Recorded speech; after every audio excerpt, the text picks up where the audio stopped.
E agora? Entre nós com Gideone. Boas ideias para você pensar, curtir e compartilhar. Olá, gente boa! Talvez a segunda maior perda do ser humano seja a morte.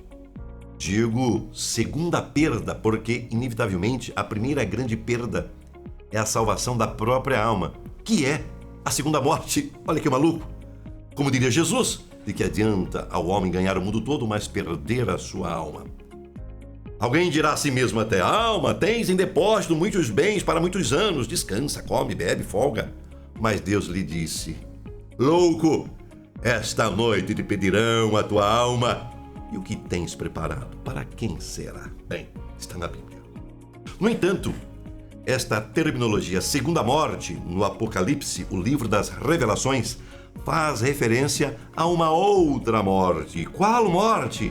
A morte depois da morte. Que morte é essa? A morte depois da morte? A morte depois da morte do corpo. Ou seja, a morte espiritual, que é depois da morte biológica. Como diz o Apocalipse na Bíblia, quem tem ouvidos, ouça o que o Espírito diz às igrejas. O que vencer não receberá o dano da segunda morte. A expressão dano da segunda morte diz respeito à morte eterna ou condenação eterna, literalmente lançados ao inferno. Mas, porém, entretanto, contudo, em todo caso, todavia sendo assim, pelo sim, pelo não, quero versar sobre a morte física. Não é fácil para nenhuma família, tampouco para qualquer pessoa, passar pela experiência da perda de um ente querido. Por exemplo, do cônjuge, dos pais, dos filhos, ou mesmo de um amigo ou de um irmão. É preciso fazer a elaboração do luto. Chorar faz parte. Sentir saudades também. Mas tu não podes ir pro buraco junto com o falecido ou com a falecida. Tampouco projetar a morte de alguém, portanto, a ausência sobre algum membro da família ou da sua convivência. Ah, vou me enterrar junto, então? Vou te enterrar para nutrir a ilusão do morto-vivo. Mas defunto desterrado cheira mal. Isto seria injusto e, acima de tudo, um crime emocional. Chamo de crime emocional aquela pessoa que não aceita a morte de outrem e assassina emocionalmente outra pessoa, assassina psico-emocionalmente. Para quê?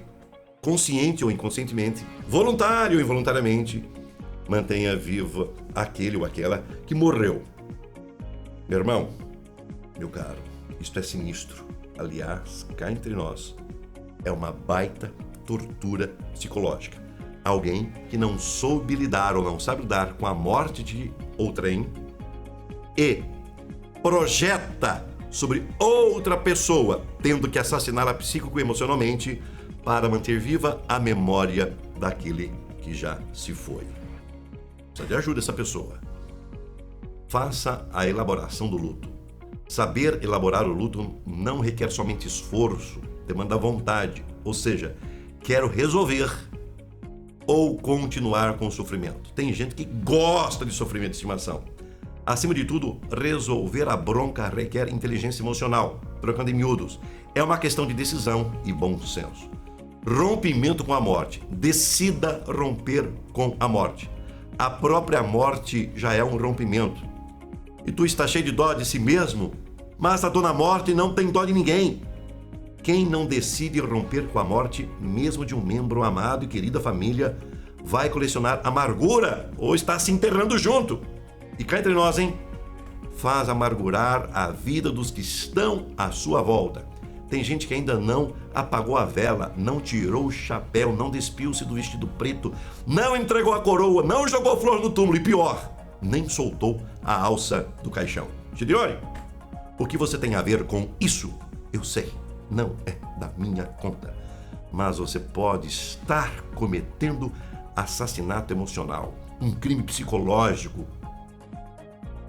Quem não sabe lidar com o luto inconscientemente acaba assassinando outro membro da família, ou na projeção de uma relação para manter vivo aquele que morreu, quando não, acaba anulando a sua própria vida, o que chamam de um suicídio emocional, suicídio psicológico, se é que existem esses termos. Se você não estiver disposto a enfrentar essa realidade, nem Deus, nem pastor, nem psicólogo, nem terapeuta, nem psiquiatra vai resolver. E por quê? Porque são incompetentes? Não, claro que não. Simplesmente porque a vida é sua. E se você não dá conta da sua vida, porque outros teriam que dar conta desta responsabilidade? É muita disputa de sofrimento. Não tem testemunho? Não, tem testemunho. Já viu? Alguém começa a contar um problema e começa aquela competição. Não, o meu problema é maior, minha dor é mais doída. Minha irmã, peça forças a Deus. Faça alguma coisa e tome uma decisão. Como diz a Bíblia, Deus é Deus dos vivos e não Deus dos mortos. Abraços e vem na paz. Você acabou de ouvir Entre nós com Gideone. de segunda a sexta, às 8 horas da manhã e às 6 horas da tarde. Apoio Igreja da Paz, Benjamin Constant, 1370.